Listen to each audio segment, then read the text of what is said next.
السلام علیکم۔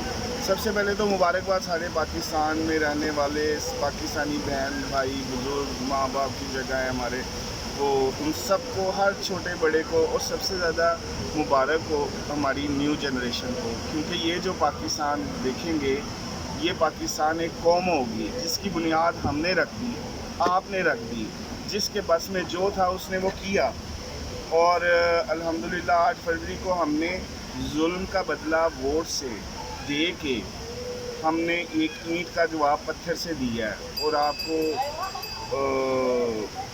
اللہ تعالیٰ کی قدرت آپ لوگوں نے دیکھ ہی لی 8 فروری کو، کہ اللہ پاک فرماتے ہیں کہ میں جس کے لیے چاہوں گا زمین کشادہ کر دوں گا، جس کے لیے چاہوں گا تنگ کر دوں گا، جس کو چاہوں گا عزت دوں گا، جس کو چاہوں گا ذلت دوں گا۔ میں ہر شے پہ اللہ پاک کو کہہ رہے کہ میں قادر ہوں۔ اب ایک بندہ انسان جس کا صرف ایمان ہے اس بات پہ، قرآن پہ، کہ یہ کلام اللہ ہے، اللہ فرما رہے ہیں اپنے بندوں سے، ہم مسلمان ہیں، ہمیں اس پہ یقین رکھنا چاہیے، یہ ہمارا ایمان ہونا چاہیے۔ اور اللہ تعالیٰ کس کے ساتھ کھڑے ہوں گے؟ والعصر، جو لوگ ایمان لائے، نیک عمل کیے اور حق بات کہی اور صبر کرتے رہے۔ تو یہ دیکھیں اللہ تعالیٰ نے آج اس کا ہمیں لائیو ایک ایگزامپل دی ہے۔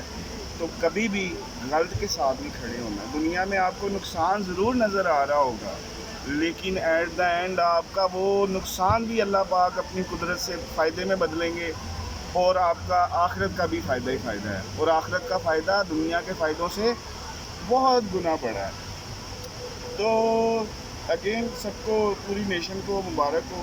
اب ہمارا جو دشمن ہے، ٹھیک ہے، وہ کون ہے؟ ہمارا جو دشمن ہے نا، وہ ایک خاص سوچ رکھنے والا ہے۔ نہ ہماری دشمن ہماری فوج ہے، نہ پولیس ہے، نہ کوئی ادارے ہیں، بلکہ ان میں بھی وہ لوگ ضرور موجود ہیں۔ دیکھیں انہوں نے بھی تو ووٹنگ دی ہے نا، ووٹس دیے ہیں نا خان صاحب کو، ٹھیک ہے۔ تو ان میں وہ لوگ بھی ہماری طرح منتظر ہے کہ ہمارا رب پاک کب اس پاکستان میں وہ آزادی کا سورج طلوع کرے گا، جس دن اصل معنوں میں جس نے پاکستان حاصل کیا گیا تھا وہ ریاست بنے گی۔ اگر پاکستان صرف مسجدیں بنانے اور نمازیں پڑھنے کے بعد، رمضان میں تراویحیں پڑھنے کے بعد 2 نمبریاں کرنے کے لیے بنایا گیا تھا نا، تو سوری ٹو سے اس طرح نہیں تھا۔ ہم سے زیادہ نمازی، ہم سے زیادہ پردے کا احترام کرنے والے مسلمان انڈیا میں ہیں، تو پھر پاکستان کیوں لیا؟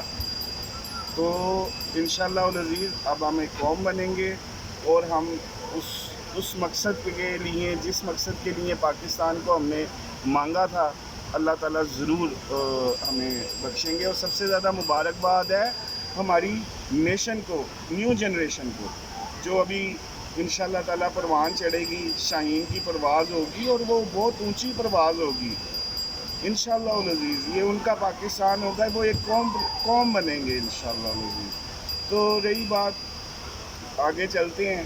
یہ جو اب پٹواری ہمارا جو دشمن ہے نا، وہ اصل میں کوئی اور نہیں ہے، یہ ہمارے ہی ادارے ہیں، ہماری فوجیں ہیں، ہماری پولیس ہے، ہمارے سارے گورنمنٹ کے ادارے ہیں، بیوروکریٹس، یہ سب ہمارے بھائی ہیں۔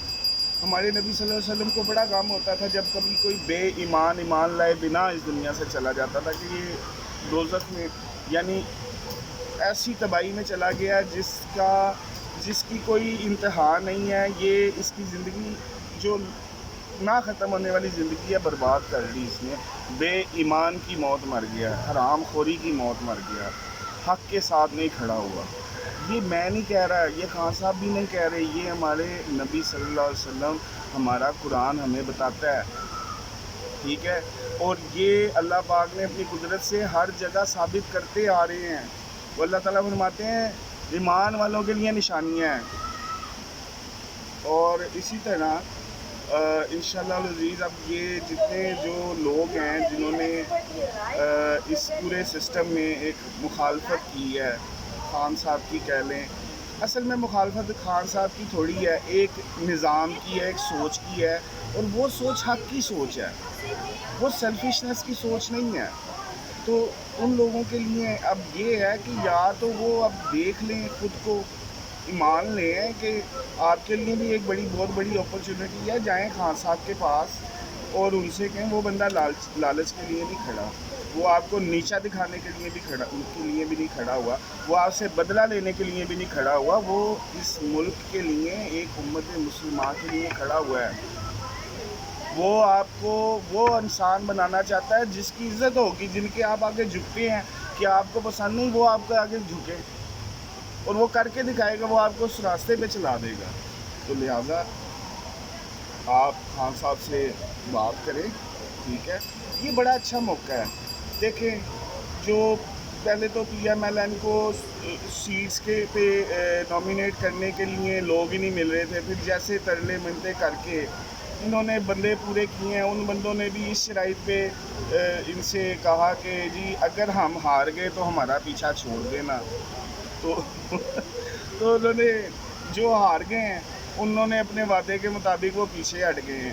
جو ہیں اصل پٹواری، یہ عطا تارڑ جیسے، ٹھیک ہے، یہ وہ لوگ ہیں جو ابھی تک لالچ، یہ مریم اورنگزیب جیسی، ان کی آپ شکلیں تو دیکھیں، آپ کو خود سمجھ آ جائے گی یہ کیا لوگ ہیں، ان کے کیا، ان کے اندر ایمان ہے، یہ کہاں، یہ اللہ تعالیٰ ان کو بھی ایمان نصیب فرمائے، یہ بھی رائے حق پہ آئیں۔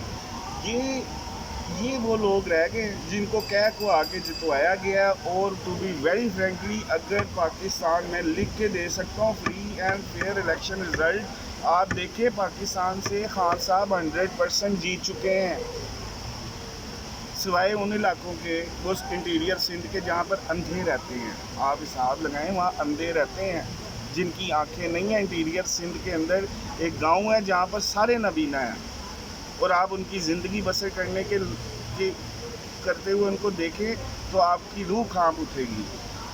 یہ وہ سوائے ان جگہوں کے، خان صاحب ہر جگہ سے جیت چکے ہیں۔ یہ اصل میں ایک پروسیس اب سٹارٹ ہوا ہے جس کے تحت، یہ اللہ تعالیٰ کا پروسیس ہے جس کے تحت یہ نواز شریف صاحب جو ہیں، میں ان کے لیے بھی دعا کرتا ہوں، لیکن یہ جس کے تحت جو ہے نواز شریف صاحب جو ہیں وزیر اعظم بنائے جائیں گے، اور خان صاحب کی ایک اور پیشن گوئی کمپلیٹ ہوگی کہ ان لوگوں کی سیاسی قبریں بننی ہیں۔